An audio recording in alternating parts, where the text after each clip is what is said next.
Assalamualaikum warahmatullahi wabarakatuh. Perkenalkan, saya Misela Larapisesa dari kelas Indralaya, Program Studi Pendidikan Pancasila dan Kewarganegaraan Universitas Sriwijaya, dalam mata kuliah Politik Internasional dengan dosen pengampu DRS Alfiandra MSI dan Edwin Nurdiansyah SPD MPD. Pada video kali ini, saya akan menjelaskan materi mengenai Korean Wave. Korean Wave sendiri adalah istilah yang kini merujuk pada popularitas hiburan dan budaya Korea di Asia dan daerah lain di dunia. Hallyu atau gelombang Korea muncul pada pertengahan 1990-an setelah Korea mengadakan hubungan diplomatik dengan Tiongkok pada tahun 1992. Budaya Korea berkembang pesat dan meluas secara global dalam 2 dekade terakhir. Keberadaannya cenderung diterima publik dari berbagai kalangan, sehingga menghasilkan suatu fenomena Korean Wave, atau disebut juga Hallyu. Fenomena ini dapat dijumpai di Indonesia dan dampaknya sangat terasa di kehidupan sehari-hari, terutama pada generasi milenial. Perkembangan teknologi informasi yang masif akibat adanya globalisasi menjadi faktor utama penyebab besarnya antusiasme publik terhadap Korean Wave di Indonesia.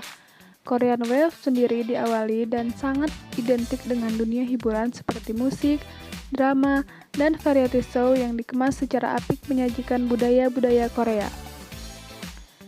Seiring berjalannya waktu, budaya Korea banyak diimplementasikan dalam kehidupan sehari-hari para pecinta budaya Korea, mulai dari fashion, make up, Korean skincare, makanan, gaya bicara, hingga bahasa. Salah satu produk Korean Wave yang sangat diminati kaum milenial adalah musik pop.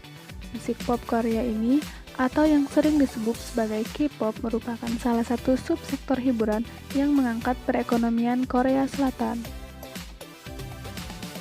Indonesia yang saat ini merupakan negara dengan jumlah penduduk terbesar keempat di dunia, merupakan rumah bagi jutaan K-popers atau pencinta K-pop.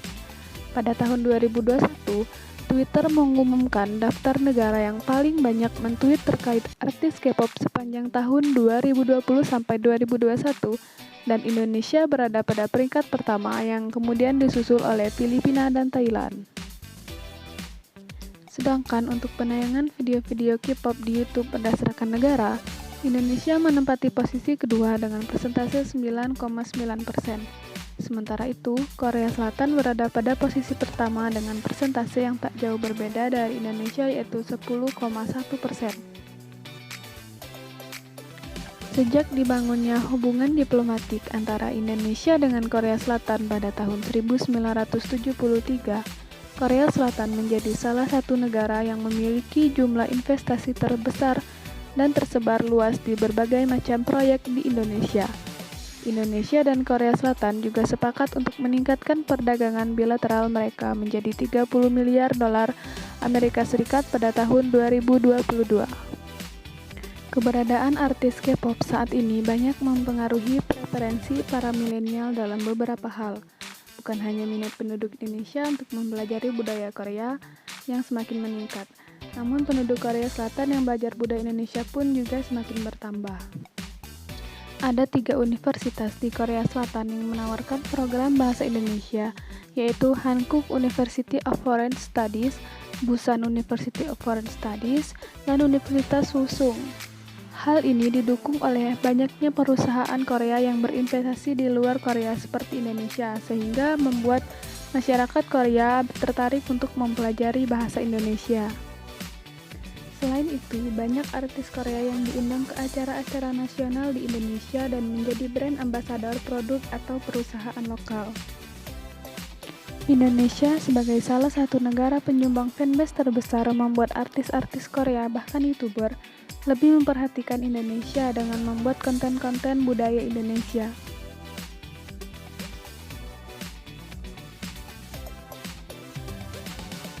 Bahkan ada grup yang bernama Secret Number, idol grup wanita pertama yang memiliki anggota atau member dari Indonesia. Hal tersebut tentu mendapatkan perhatian besar dari seluruh dunia, khususnya masyarakat Indonesia, sehingga popularitasnya menjadi sangat terangkat. 예요? 고향은 독자인데요. 아빠가 발리에서 왔어요. 아. 그러면 디타가 인도네시아에서 오신 거 맞아요? 네. 그러면은 태어나신 것도 거기서 태어났고. Maka dari itu, dapat dikatakan bahwa Indonesia memiliki peran penting dalam berkembangnya Korean Wave secara global. Lalu, bagaimana cara kita menyikapi tren Korean Wave ini? Kita sebagai generasi milenial harus paham dalam menempatkan budaya K-pop di luar zona budaya asli kita, dengan tidak mencampur adukan keduanya. Hal yang bisa kita lakukan yang pertama yaitu sebisa mungkin selektif. Selektif di sini dalam artian jika kita menggemari tren K-pop, ambil kualitas positifnya saja dan pastikan buang sisi negatifnya.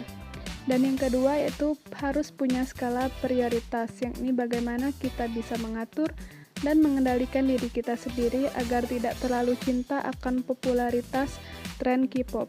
Kedua hal tersebut bisa menjadi sikap kita untuk menyikapi budaya K-pop yang merajalela saat ini. Dan yang terpenting adalah tetap menomorsatukan budaya Indonesia, karena budaya Indonesia adalah budaya yang kaya dan syarat akan makna. Jika bukan kita sebagai generasi milenial, siapa lagi yang akan meneruskan budaya Indonesia? Serta kita sebagai generasi milenial harus melestarikan budaya Indonesia kepada masyarakat luar. Cintai produk lokal dan budaya Indonesia agar bangsa kita menjadi bangsa yang besar. Sekian penjelasan saya mengenai materi Korean Wave. Sampai jumpa di video berikutnya. Assalamualaikum warahmatullahi wabarakatuh.